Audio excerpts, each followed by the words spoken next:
Mais je ne peux même pas dire que je suis désolée, que ce qui m'est arrivé me soit arrivé, parce que d'une certaine façon, dans le mystère de Dieu, il a tout arrangé pour le bien, et ça a fait de moi qui je suis aujourd'hui. Ce soir, la parole que je veux vous amener est intitulée « Nous pouvons le faire ». Disons cela haut et fort, nous pouvons le faire. Très bien, Matthieu 11, verset 12. Merci, Père, pour la parole. Je prie que tu sois avec ma bouche et avec leurs oreilles, au nom de Jésus. Amen. Mais depuis les jours de Jean-Baptiste jusqu'à maintenant, le royaume des cieux est pris par violence, et les violents le ravissent par la force comme un prix précieux. Une part du royaume des cieux est cherchée avec un zèle ardent et de l'effort intense. Un zèle ardent et de l'effort intense. Il n'y a rien de passif dans cette déclaration. Le royaume de Dieu est pris par violence, et les hommes violents et les femmes violentes le ravissent par la force. Dans la langue grecque, le mot violent apparaît 2 fois, mais il vient de 2 mots grecs différents. Le premier, le royaume de Dieu est pris par violence, veut dire est attaqué. Combien de vous ont remarqué que le royaume de Dieu subit de grandes attaques de nos jours? Je veux dire, ça m'épate juste au cours de ma vie. Le mouvement que j'ai vu, vraiment même juste dans ces 10 ou 15 dernières années, combien de personnes essaient juste d'enlever Dieu de tout, et c'est si triste. Et vous savez, les gens qui ne croient pas en Dieu ne changeront rien du tout. Alors si quelque chose doit changer, ça doit être nous. Nous allons devoir nous lever et faire connaître son nom partout dans le monde aujourd'hui. Allez, donnez gloire à Dieu. Et je suis sérieuse quand je le dis. Comment pensez-vous que ça changera notre monde si chaque personne qui dit être chrétienne sortait dans son secteur de la société et agissait comme un chrétien? Ceci va plus loin que de juste aller à l'église et de penser que nous avons accompli notre devoir parce que nous y sommes allés. Ou nous avons lu le psaume 23. Nous devons être violents. Et le deuxième mot violent ici veut dire l'énergétique, le confiant, le courageux, l'audacieux et le brave. Mais laissez-moi vous poser une question plutôt sérieuse. Êtes-vous prêts? Avez-vous même pensé à cela? Êtes-vous prêt à vraiment tenir bon et à vivre ce que vous dites que vous croyez si les temps deviennent plus difficiles?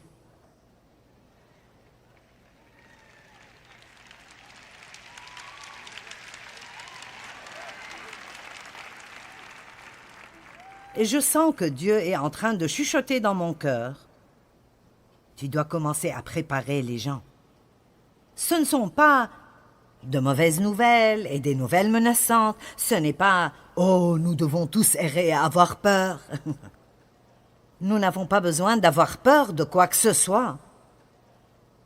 Parce que la pire chose qui pourrait arriver, ce qui n'est vraiment pas si mal que ça, est que vous mourrez.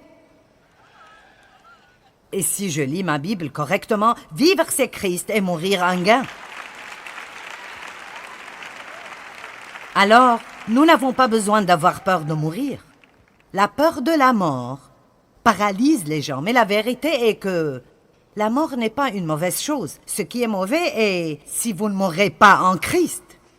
Mais si vous mourrez en Christ et vous vous accrochez, confiant en lui, jusqu'à ce que vous expiriez, vous êtes dans la victoire où il n'y a plus de peine et plus de tristesse et plus de larmes et plus de pleurs. Nous nous accrochons trop aux choses de cette terre et nous ne pensons pas assez à l'éternité. J'ai eu cette sensation en moi pendant peut-être 6 semaines et je continue de la voir partout où je vais. C'est que les croyants des premiers temps, la chose qui leur a donné tant de courage était qu'ils avaient cette espérance de l'éternité et cette espérance de vivre à jamais. Combien dure l'éternité? Elle est longue et je veux m'assurer que je suis au bon endroit. Amen. C'est bon d'être béni avec des choses, mais nous ne devons pas trop nous attacher à nos choses. Vous savez, le ciel est décrit comme un endroit absolument merveilleux. Des portes faites de perles et toutes sortes de pierres magnifiques, où que vous regardiez, et des rues faites d'or pur et miroitant, et c'est simplement merveilleux. Un homme est mort et il était un homme assez riche. Et il voulait prendre certaines choses au ciel. Et il lui a été dit qu'il ne pouvait pas faire cela. Alors il a dit « Oh, c'est important pour moi. Pourrais-tu voir si tu peux m'obtenir une permission spéciale ?» Alors, quelqu'un est allé parler aux autorités et a dit « Cet homme veut amener certaines choses avec lui. Pourrait-il obtenir une permission spéciale pour amener quelques trucs avec lui ?» Alors il a obtenu la permission d'amener une seule valise. Et alors, quand il est arrivé là-bas, Saint-Pierre l'a rencontré et a dit « Tu ne peux rien amener ici. » Il a dit « J'ai une permission spéciale. » Il a dit « Laisse-moi m'assurer. » Alors Saint-Pierre est parti une minute, puis est revenu et a dit « Tu as raison, tu peux amener une valise, mais je dois voir ce qui est dedans avant que tu n'entres. » Alors il l'a ouverte et elle était pleine de lingots d'or. Et Saint-Pierre l'a regardée et a dit « Pourquoi voudrais-tu amener de quoi paver ?»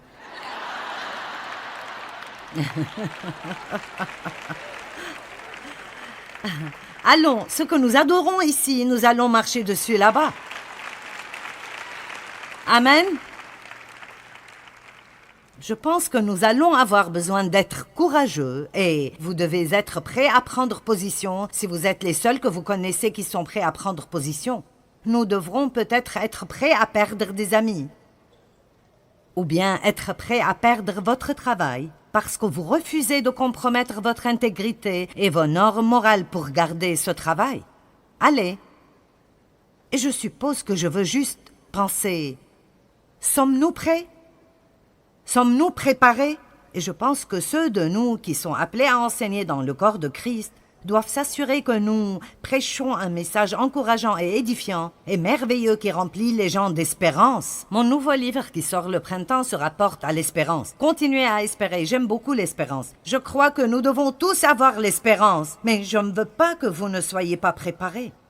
Je veux savoir si vous n'êtes pas seulement préparés à aller au ciel, mais si vous êtes prêts à tenir ferme et à vraiment prendre position pour Christ et à ne pas seulement dire « levez-vous pour Christ ». Mais sommes-nous prêts à le faire dans la société où ça comptera vraiment? Amen. C'est bien que vous soyez semi-enthousiasmés, mais je veux plus d'enthousiasme. Je ne sais pas pour vous, mais j'ai vécu trop d'années de ma vie dans la peur. La peur de ce que les gens pensent, de ce qu'ils diraient, de ce qu'ils feraient, de s'ils m'abandonneraient, me rejetteraient, de si je ne suis pas invité à la fête, de si personne ne déjeune avec moi. Et vous savez quoi? Je refuse de vivre dans la peur plus longtemps. Parce que vous savez ce que j'ai découvert? S'il n'y a que moi et Jésus, je peux le faire. Et vous aussi.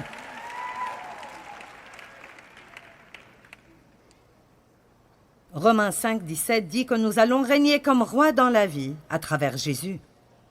Est-ce que vous régnez sur vos circonstances ou est-ce qu'elles règnent sur vous? Et régner sur elles ne veut pas dire que vous avez ce super pouvoir de faire pfft et tous vos problèmes disparaissent. Régner dans la vie à travers Christ veut dire que quoi qu'il arrive, vous savez toujours qui vous êtes en Christ. Vous croyez toujours qu'il vous aime, vous avez toujours la paix et vous portez toujours du bon fruit et vous aidez d'autres personnes. Amen. Luc 10, 19 est un de mes versets préférés. Regardons-le. Voici, je vous donne l'autorité et le pouvoir de marcher sur les serpents et sur les scorpions. Et je vous ai donné la puissance physique et mentale et le pouvoir sur toute la puissance de l'ennemi, et rien ne vous nuira d'aucune façon. Maintenant, écoutez.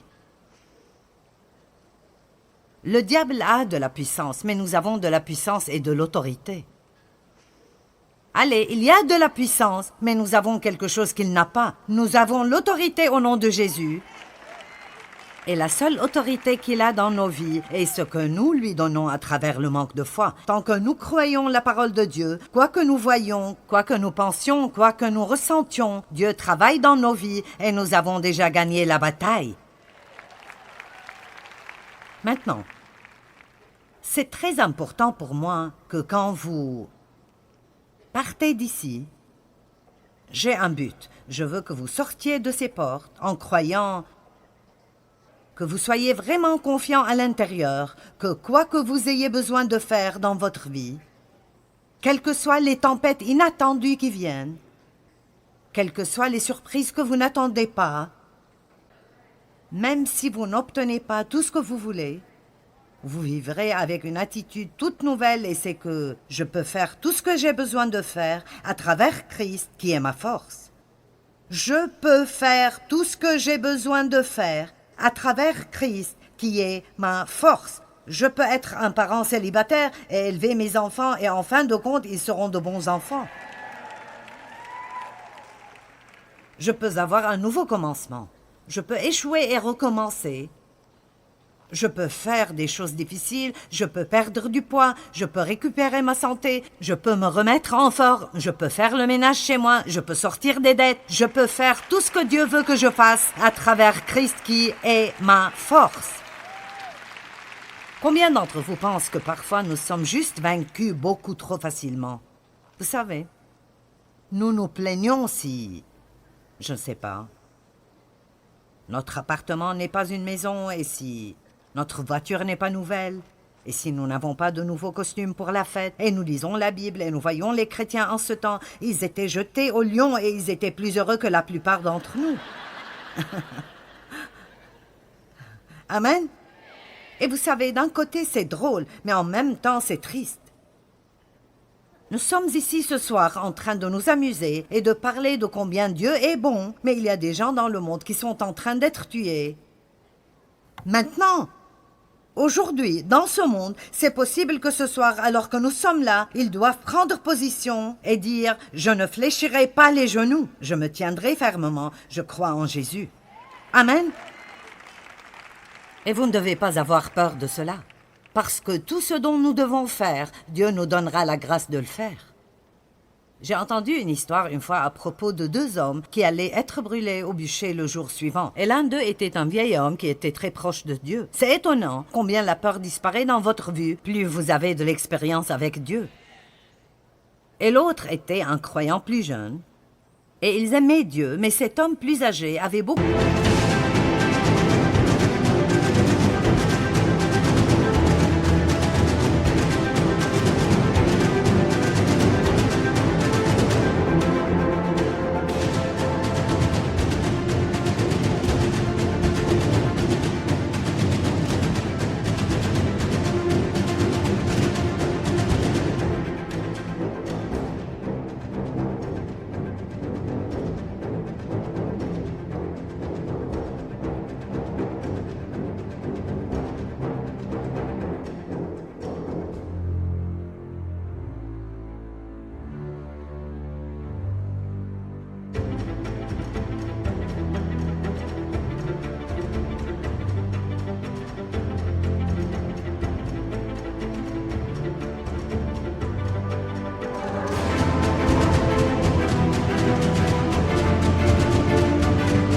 d'expérience avec la fidélité de Dieu. Quand vous êtes plus jeune, souvent dans la foi, vous voulez tout ressentir pour le croire. Mais plus vous vieillissez, plus vous avez de l'expérience avec Dieu, plus vous réalisez que croire vient en premier et toutes les autres sensations viennent après. Amen. Peut-être que je ferais mieux de le redire.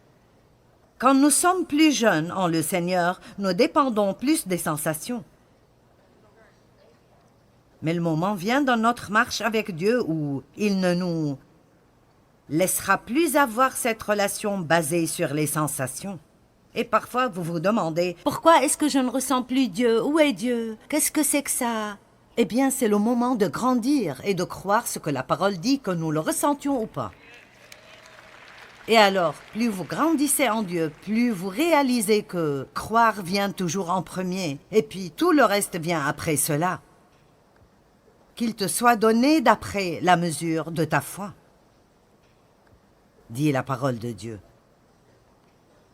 Et alors, c'est très important pour nous de comprendre que Dieu est fidèle. Alors cet homme plus vieux était juste calme. Il savait qu'ils allaient être brûlés au bûcher le jour suivant, mais l'homme plus jeune était affolé. « Qu'est-ce que nous allons faire? J'ai juste peur. Je ne sais pas si je peux le faire. Je ne sais pas si je peux. Je ne sais pas si je peux le faire. Je ne sens pas que je peux le faire. » Et l'homme plus vieux a dit « Fiston, Dieu sera avec toi. Oh, je ne sais pas, je ne sais pas. Et puis, il a gratté une allumette et il s'est brûlé le doigt. Il a dit « Oh, si ceci fait aussi mal, alors je ne sais pas comment j'irai être brûlé au bûcher demain. » Et l'homme a dit « Dieu ne t'a pas demandé de brûler ton doigt, alors il n'y avait pas de grâce. Mais s'il te demande d'aller au bûcher demain et d'être brûlé là-bas, sa grâce et sa force seront sûrement avec toi. Amen. »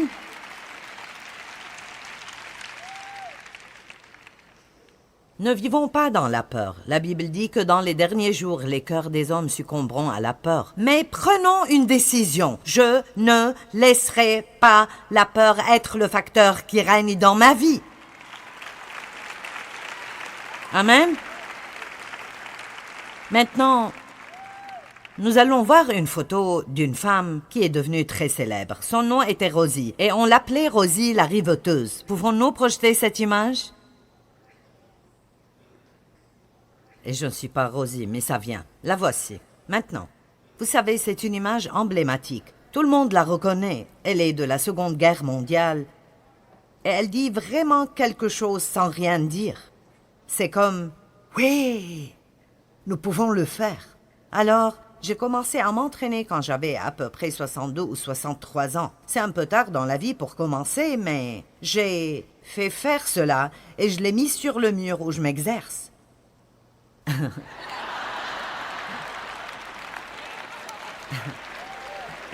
Et nous avons ces petites choses partout ce week-end parce que je veux que vous croyiez tous que vous pouvez le faire. Donc voici certaines des images que nous avons prises ce week-end de certains d'entre vous.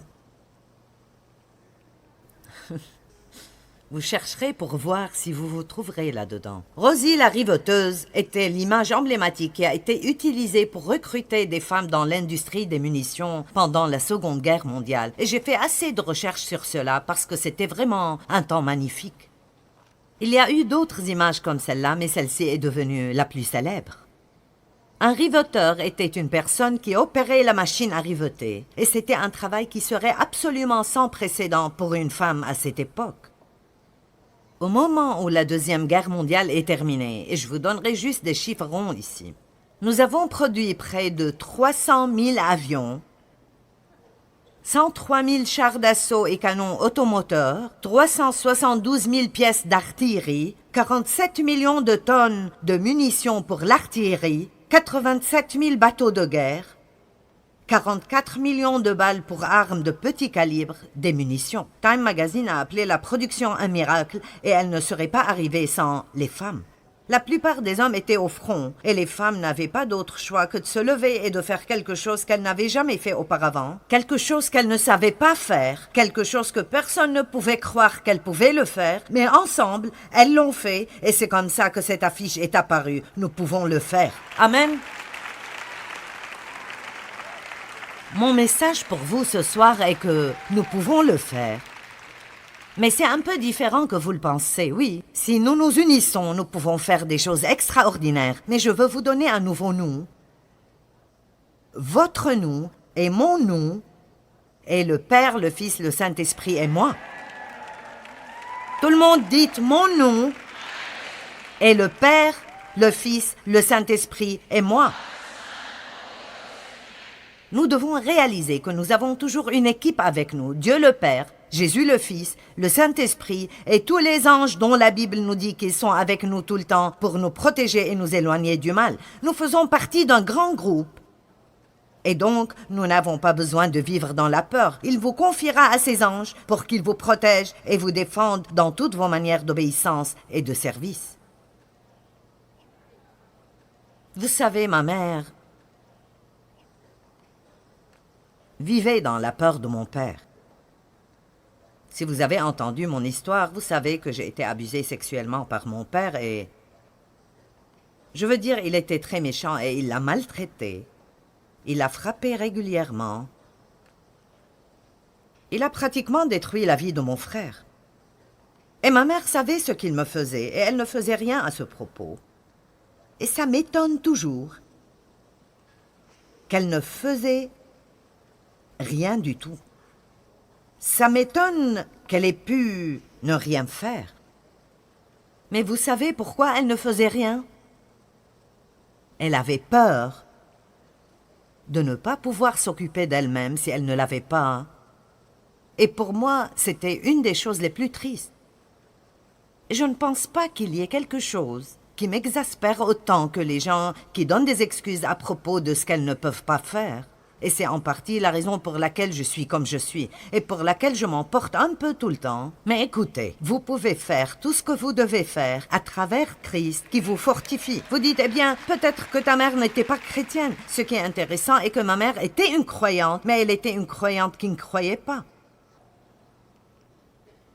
Et je pense que nous avons des millions de personnes comme ça. Elles s'assoient à l'église, elles croient que Jésus est mort pour leurs péchés, mais ils ne croient pas vraiment qu'ils sont en Christ et ils ne croient pas vraiment qu'ils sont plus que conquérants, que la puissance du Saint-Esprit est avec eux et alors ils ne font rien et ils laissent le diable et les gens leur marcher dessus quand ils devraient se lever et dire « Dieu, je veux que tu me diriges et que tu me guides et je ferai ce que tu veux que je fasse. Je me moque de combien ça coûtera. »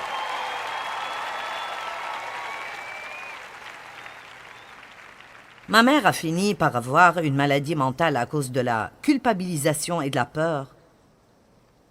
Et elle est allée au ciel avec Jésus l'année passée, mais elle a vraiment eu une vie misérable. Une vie terriblement misérable. Elle avait peur de ne pas pouvoir vivre sans cet homme qui était abusif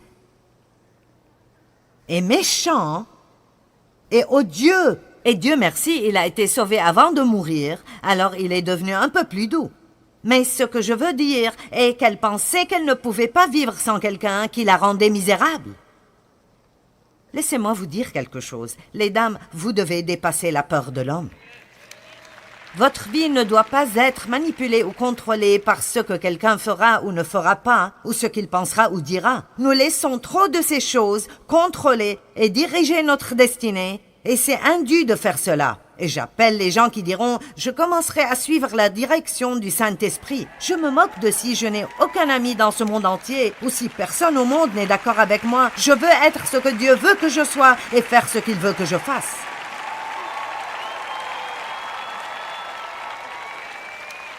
Il y a des gens qui auraient probablement aimé venir à cette conférence, mais ils ne sont pas venus à cause de ce que certains...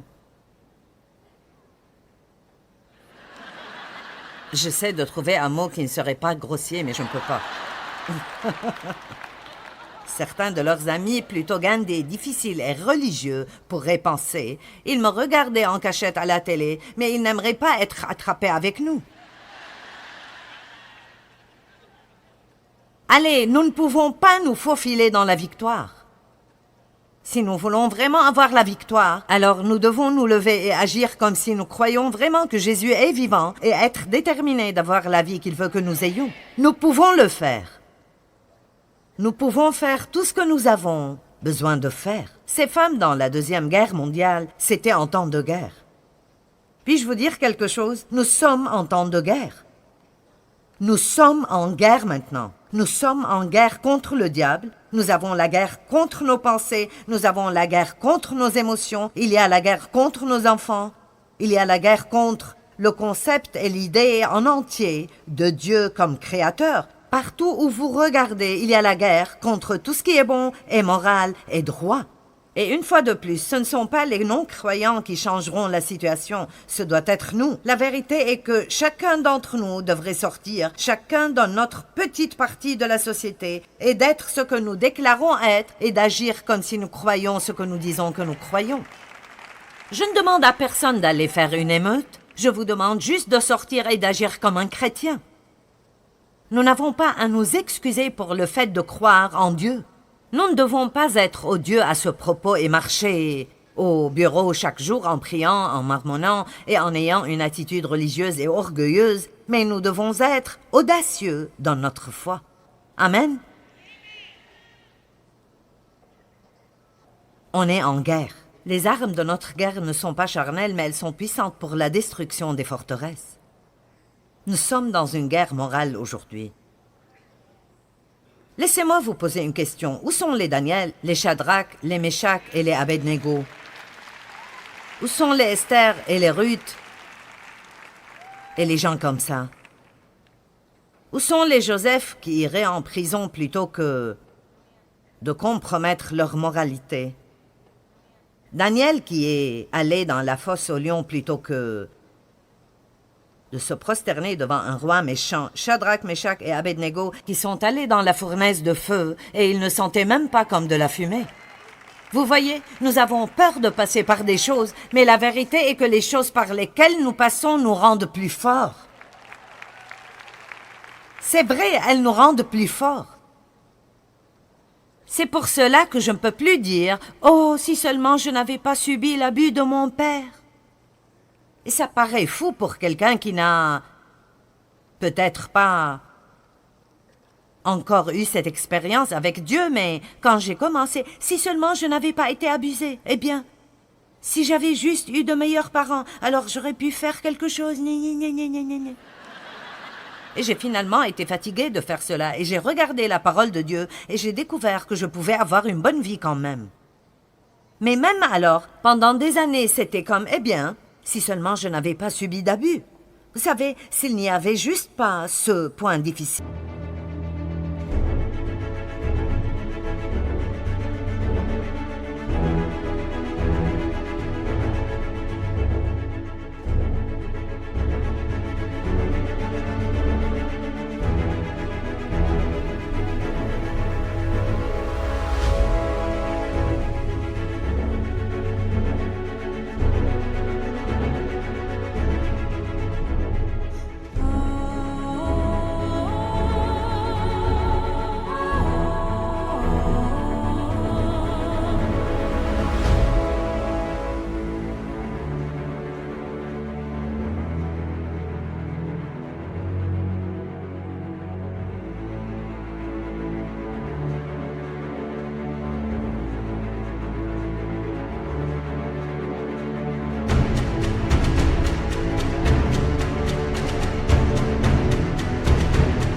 Là dans ma vie. Et un jour, je disais à quelqu'un, si seulement je n'avais pas subi d'abus, et c'était presque comme si je ne pouvais plus le dire.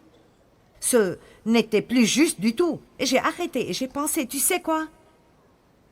Ça paraît fou, je sais, mais je ne peux même pas dire que je suis désolée, que ce qui m'est arrivé me soit arrivé, parce que d'une certaine façon, dans le mystère de Dieu, il a tout arrangé pour le bien, et ça a fait de moi qui je suis aujourd'hui. Dieu fait concourir toutes choses au bien. Cette chose n'était pas bonne, elle ne venait pas de Dieu, mais il l'a faite concourir avec les autres choses. Et maintenant, je dis ce que Satan a utilisé pour le mal, Dieu l'a utilisé pour le bien. Et je veux vous dire que la même chose est vraie dans vos vies. Ce que Satan vous a pris, il devra vous le rendre cette fois. La chose qu'il vous a faite, vous allez vous retourner et faire du bien à cause d'elle. Amen. Nous pouvons le faire.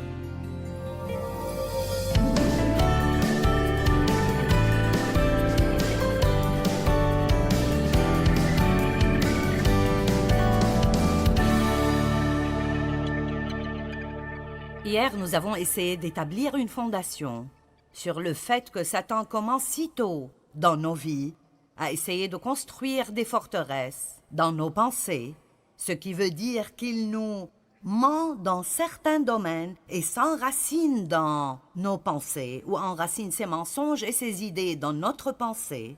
Alors, nous vivons nos vies en croyant des mensonges qui font alors que nous agissons de mauvaise façon. Donc, il le fait à tout le monde, et puis nous essayons de nous entendre tous, et ça devient juste vraiment une grande foire. Le seul espoir pour nous est de renouveler nos pensées par la parole de Dieu, d'apprendre à penser de la façon que Dieu veut que nous pensions, d'apprendre à dire ce que Dieu veut que nous disions pour que nous puissions être ce que Dieu veut que nous soyons, faire ce que Dieu veut que nous fassions et avoir ce que Dieu veut que nous ayons. Vous diriez peut-être, oui, je veux avoir ce que Dieu veut que j'ai. Eh bien, vous devez faire plusieurs pas en arrière et commencer là par apprendre à penser de la façon dont Dieu pense. Beaucoup de personnes sont comme moi. Pendant des années, je pensais que mes pensées ne comptaient pas. Je ne savais pas que je pouvais faire quelque chose à leur propos. Quand je me levais le matin, cette pensée venait à moi. Je suis déprimée. Et puis je vivais déprimée toute la journée. Je ne pensais pas que je pouvais dépasser cela et le refuser. Et quel jour glorieux c'était pour moi quand j'ai appris les vérités que je partage avec vous, que je n'étais en fait pas obligée de méditer sur tout ce qui me passait par la tête, que je pouvais chasser cela et choisir quelque chose d'autre qui m'aiderait à vraiment profiter de ma journée et à vivre une bonne vie. Maintenant, au début, c'est un peu difficile parce que nous ne sommes pas exercés à le faire. Nous sommes plutôt passifs et nous attendons pour voir ce qui nous passera par la tête. Mais nous apprenons que maintenant nous pouvons être agressifs et prendre le contrôle dans ce à quoi nous pensons. Éphésiens 4, 22 à 24. Nous allons regarder ceci.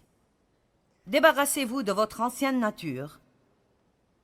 Dépouillez-vous par rapport à votre vie passée, celle de l'homme que vous étiez autrefois, et qui se corrompait en suivant ces désirs trompeurs qui proviennent de votre illusion. Donc l'apôtre Paul dit aux Éphésiens de se débarrasser de l'homme ancien.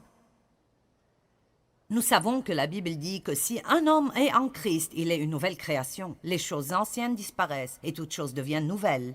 Mais il y a une coopération que nous devons avoir pour travailler avec le Saint-Esprit, parce que bien que je sois une nouvelle création, je dois me débarrasser de cette ancienne nature. Le verset suivant dit « Et continuez », dites tous « continuez », et continuez à être renouvelés quant à votre esprit et votre intelligence. Ayez une attitude mentale et spirituelle nouvelle. Et le verset suivant « Et à vous revêtir de l'homme nouveau, la nature régénérée, créée conformément à la pensée de Dieu, pour être juste et saint conformément à la vérité. » Donc nous voyons que nous devons nous débarrasser de l'homme ancien et de nous revêtir de l'homme nouveau, arrêter de vivre comme nous vivions avant et commencer à vivre comme Dieu veut qu'on vive. Et le lien pour arriver de l'un à l'autre est d'être constamment renouvelé dans notre esprit et notre intelligence. Là où les pensées vont, l'homme suit. C'est impossible d'avoir une vie positive et en même temps d'avoir des pensées négatives. Pouvez-vous dire « Amen » ?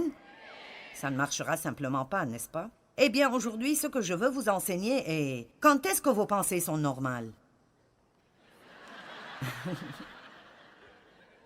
Qu'est-ce qui est vraiment normal pour un croyant?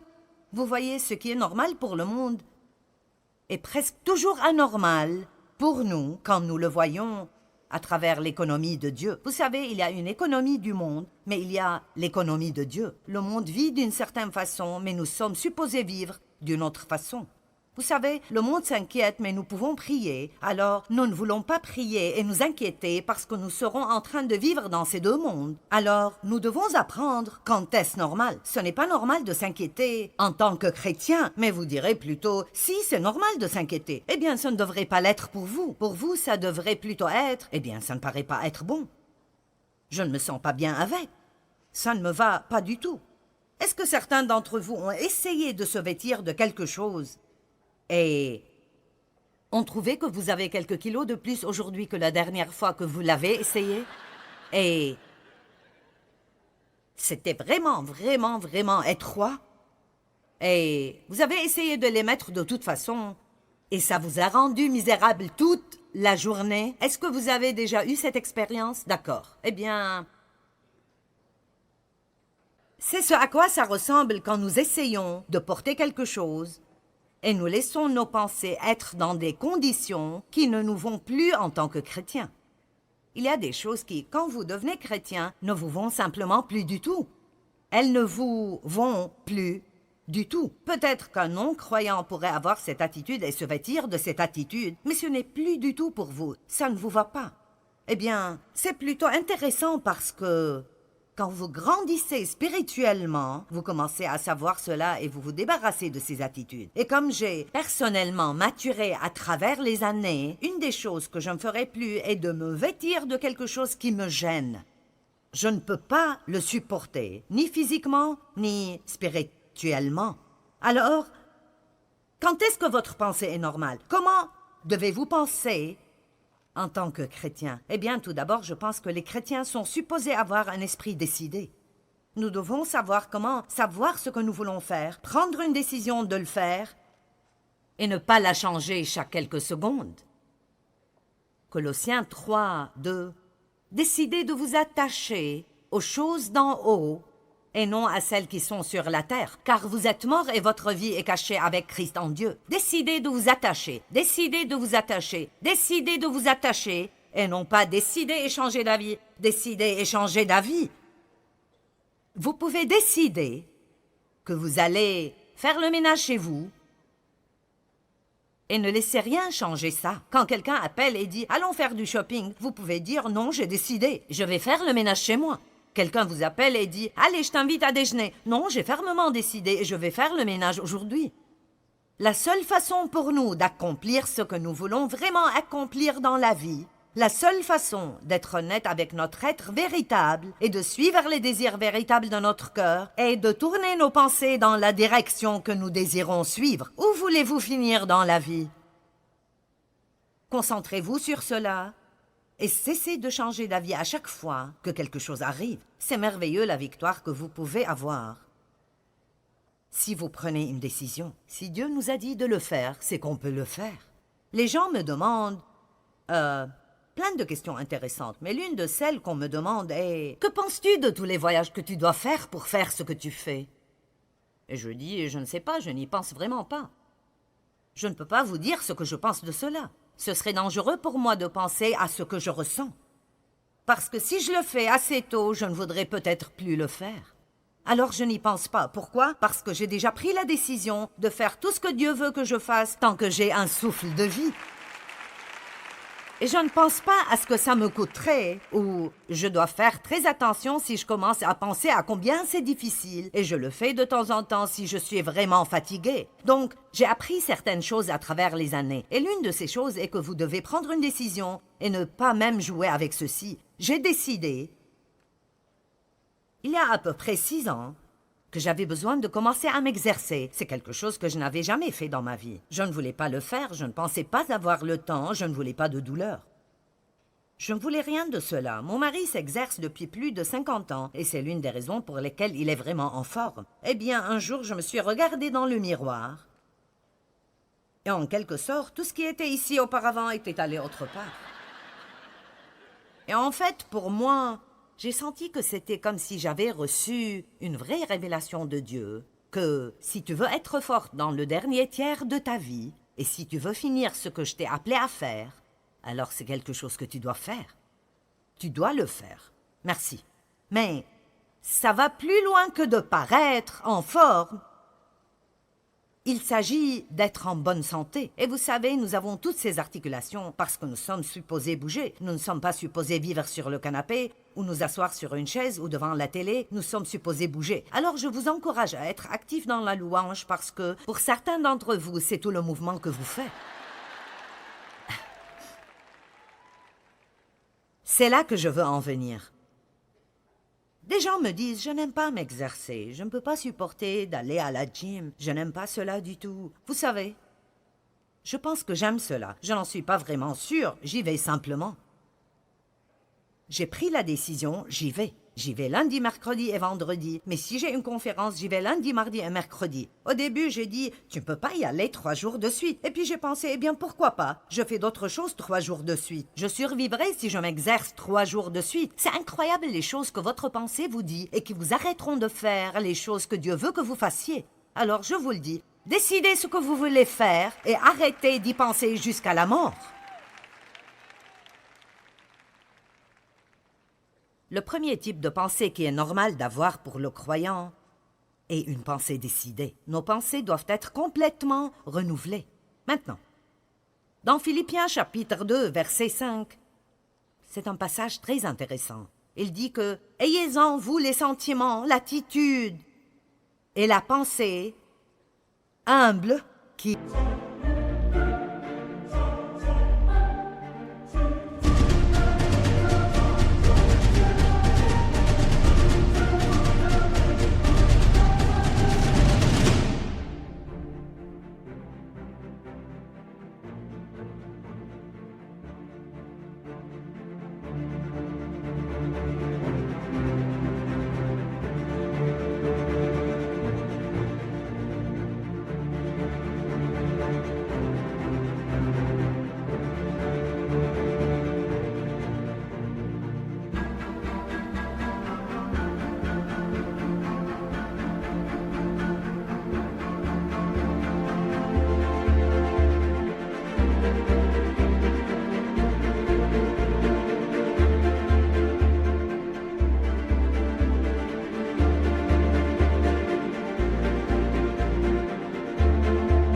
était en Christ Jésus.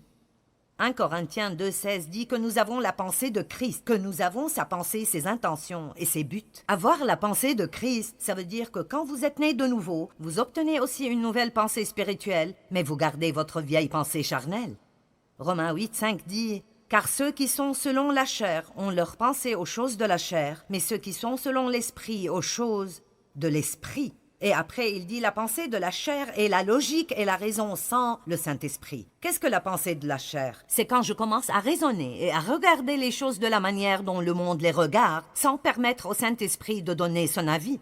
Vous avez compris? La pensée de la chair, la logique et la raison sans le Saint-Esprit. Vous ne pouvez pas vivre en improvisant. Vous ne pouvez pas vivre juste d'après ce que vous pensez. Vous devez aller plus loin que cela et apprendre à écouter et discerner ce que Dieu dit dans des situations. Mais ce à quoi tend l'esprit, d'après Romains 8,6, conduit à la vie et la paix maintenant et toujours. Donc nous avons cette nature en nous, mais elle doit être développée. Tant que la pensée de la chair est plus forte que la pensée de l'esprit, nous ne changerons pas dans nos expériences. Ce que je veux pour les gens est que je veux qu'ils jouissent de la vie que Jésus est mort pour qu'ils l'obtiennent. Je fais enfin cela, mais j'ai perdu tellement d'années de ma vie chrétienne à ne pas jouir de mon salut ou jouir de Dieu ou jouir de moi-même ou quoi que ce soit parce que le diable me contrôlait toujours, parce que je ne savais pas que beaucoup de ce que je pensais n'était pas conforme à la parole de Dieu. Amen. Maintenant, je ne suis pas là pour vous enseigner le contrôle mental, pour essayer de juste enseigner aux gens à penser positivement et à parler positivement sans leur enseigner à propos du sang de Christ, la croix de Christ, le salut à travers Christ. N'importe qui peut juste décider de penser positivement et oui, vous obtiendrez quelques résultats. Mais je ne parle pas d'obtenir quelques résultats d'un principe du monde. Je parle de vivre la vie que Jésus est mort pour que vous l'ayez. Et non seulement ceci, tout ce que le diable pourrait imaginer, il ne peut l'imaginer que parce que c'était l'idée de Dieu d'abord. Et alors, Dieu est celui qui nous enseigne à penser positivement, et comme les chrétiens étaient trop paresseux pour le faire, le diable l'a volé. Alors maintenant, il le transforme en une chose bizarre, farfelue, occulte, nouvel âge, qui jette Dieu hors de tout. Mais nous ne laisserons pas le monde avoir ce que Dieu nous a donné en premier. Ayez en vous les sentiments qui étaient en Jésus-Christ. Qu'il soit votre exemple dans, l'humilité. Pouvons-nous parler pendant peut-être 3 minutes de l'humilité? Un esprit humble. Savez-vous que vous ne pouvez pas grandir et je ne peux pas grandir dans la parole? Je ne peux même pas recevoir la parole, ni vous recevoir le message que je partage avec vous aujourd'hui. Si vous ne l'approchez pas avec un esprit humble, vous devez approcher chaque réunion d'église en disant « Oui, j'ai besoin de ça. J'ai besoin de m'accrocher à chaque mot. J'ai besoin de ça. » Alors, si vous vous asseyez et écoutez ce que quelqu'un dit et vous pensez « Telle personne aurait dû être là aujourd'hui car elle en a vraiment besoin. » Ou avez-vous été déçu quand un prédicateur vous a partagé ce qu'il allait dire parce que vous croyez que vous saviez déjà tout à ce sujet? Je l'ai fait. Oh, mais vous savez, je savais déjà ça. Eh bien, plus maintenant. J'ai besoin de tout. J'ai besoin de tout. J'ai besoin d'être rappelé à chaque fois que je peux être rappelé. J'ai besoin que vous me le disiez encore et encore et encore. Seul un esprit humble peut être enseigné quoi que ce soit. Seule une personne avec un esprit humble peut recevoir une correction. Nous devons vouloir grandir, nous devons vouloir apprendre. Romains 12,3 dit « N'ayez pas de vous-même une trop haute opinion, n'allez pas au-delà de ce à quoi vous devez prétendre. » Maintenant, ce message est peut-être pour quelqu'un qui regarde à la télé aujourd'hui. Peut-être que vous avez un problème avec ceci. Et alors, nous allons juste vous parler parce que je sais qu'aucune de ces personnes n'a un problème avec ça. Nous avons juste tous cette belle et humble pensée. Qu'est-ce qui arrive quand nous n'avons pas une pensée humble et quand nous avons une trop haute opinion de nous-mêmes? C'est que nous commençons à mépriser d'autres personnes. nous commençons à avoir beaucoup de pensées critiques et de jugements, et nous en parlerons plus tard. Un esprit humble n'est pas un esprit qui pense bassement de lui-même. Dieu ne vous demande pas d'avoir une mauvaise opinion de vous-même. Il ne veut pas que vous ayez une mauvaise opinion de vous-même. Il veut que vous vous valorisiez. Il veut que vous voyiez vos dons et vos talents, vos capacités. Il veut que vous vous aimiez d'une façon équilibrée, mais il ne veut pas que nous pensions que nous sommes meilleurs que quiconque. Donc vous êtes peut-être mieux éduqués que d'autres personnes, mais cela ne vous rend pas meilleur que quiconque. Vous pouvez peut-être apprendre plus vite que d'autres, mais cela ne vous rend pas meilleur qu'eux. Je communique peut-être mieux que d'autres, mais cela ne me rend pas meilleur qu'eux. Quelqu'un, peut-être, quand vous regardez dans les rangs de... Disons, si vous avez une centaine d'artistes, peut-être qu'un est meilleur que l'autre. Cela ne les rend pas meilleurs l'un que l'autre aux yeux de Dieu. J'aime un verset dans Colossiens qui dit « En Christ, toute distinction disparaît ». N'aimez-vous pas cela? Il n'y a plus ni homme, ni femme, ni juif, ni grec. J'y ajouterai un peu plus de riches ni de pauvres, plus de docteurs ni d'ouvriers. Nous sommes tous un en Christ. Amen. Tous un en Christ. 1 Pierre 5,6 dit « Humiliez-vous donc sous la puissante main de Dieu afin qu'il vous élève au moment voulu. » Une personne à l'esprit humble peut attendre Dieu. Une personne à l'esprit humble n'a pas besoin de dire « Eh bien Dieu, je ne comprends pas pourquoi tu ne fais pas ceci, je suis prêt pour ceci, je veux ceci. » Elle peut dire « Eh bien Dieu, j'ai mis ma demande devant toi et je crois que tu répondras juste au bon moment. Je fais confiance en le temps que tu choisis dans ma vie. » Alors je veux commencer par avoir une pensée humble, mais maintenant je veux que nous allions vers d'autres choses. Le chapitre 9 de ce livre, le champ de bataille de la pensée, se rapporte aux pensées de doute qui viennent. Le fait que nos pensées sont vraiment partout est l'un des plus grands problèmes que nous avons aujourd'hui. Le monde dans lequel nous vivons est absolument plein de distractions. C'est étonnant comment nos pensées trouvent que c'est difficile de rester avec ce que nous faisons. Maintenant, c'est pour cela que Satan travaille si dur pour amener des distractions. Je vais faire un commentaire qui se rapporte aux réunions d'église. Les pasteurs m'aimeront après cela. C'est pour cela que nous ne devons jamais nous lever et nous déplacer dans une réunion d'église, sauf si nous avons absolument un cas d'urgence.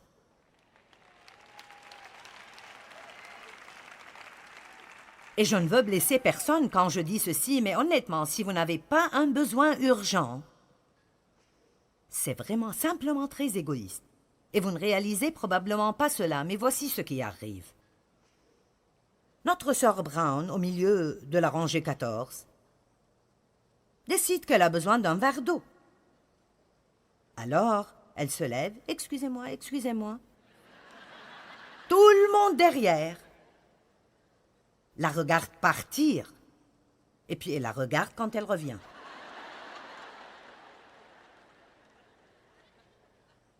Puis il la regarde revenir dans la rangée.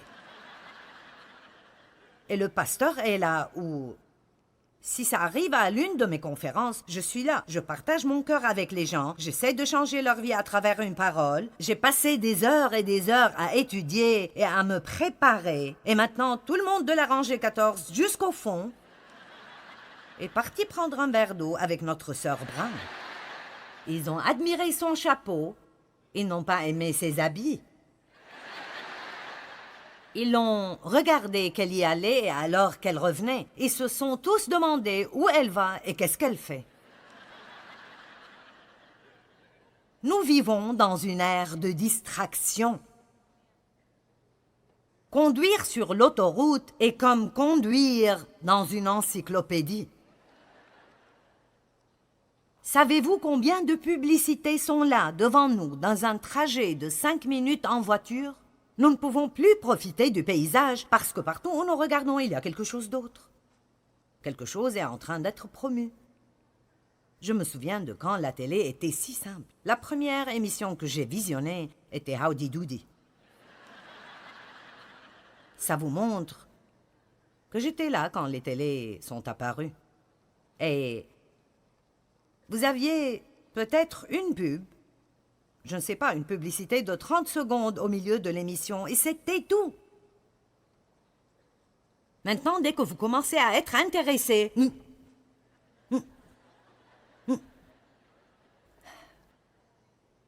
Honnêtement, le monde ne changera pas, alors nous ferions mieux de changer.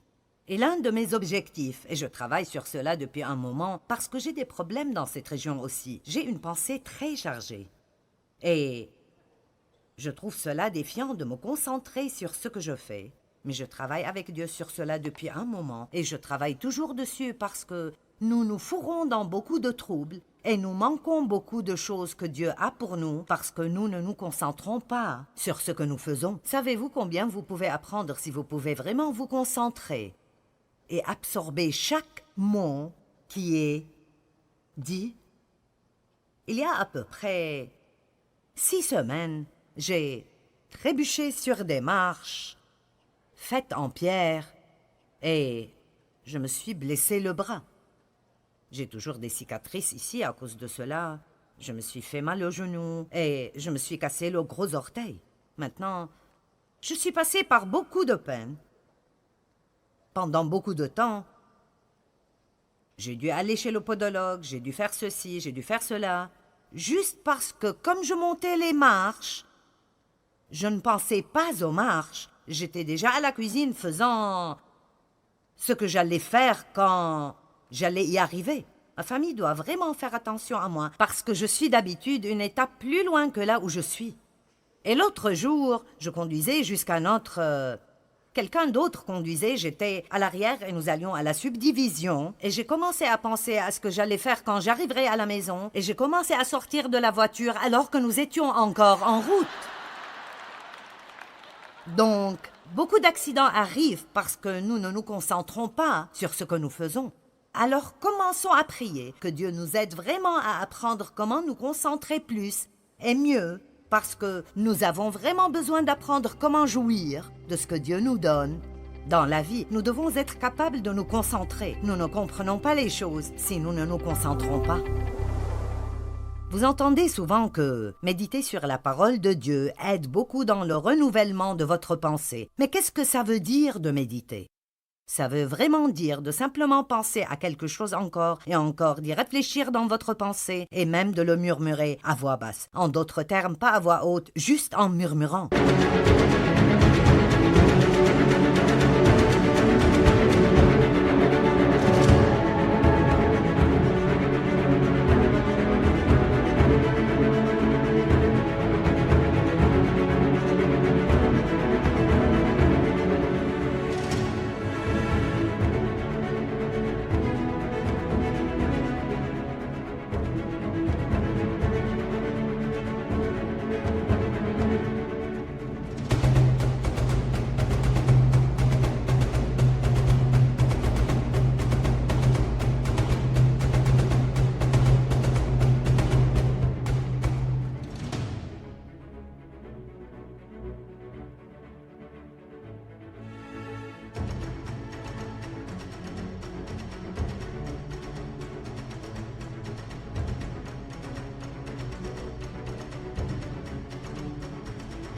Et je dis toujours en plaisantant que toutes les femmes savent murmurer. Et je peux vous dire que si nous nous inquiétons, alors nous savons comment méditer, parce que nous méditons sur nos problèmes, nous y pensons encore et encore et encore. Si nous commençons à faire cela avec la parole de Dieu, si nous méditons sur l'Écriture, nous y pensons encore et encore. C'est presque comme mieux mâcher votre nourriture, vous en prenez une meilleure nutrition. Et alors, je veux juste vraiment vous encourager à donner à la parole de Dieu la première place dans votre vie. C'est incroyable ce qui arrive quand vous commencez vraiment à mettre la parole de Dieu en premier.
phương trời vẫn nhớ tới quê hương. Người về đây thăm làng Trù quê mẹ và làng Sen quê cha, xúc động bồi hồi người rơi giọt lệ, thương mái nhà tranh thương đất mẹ nghèo.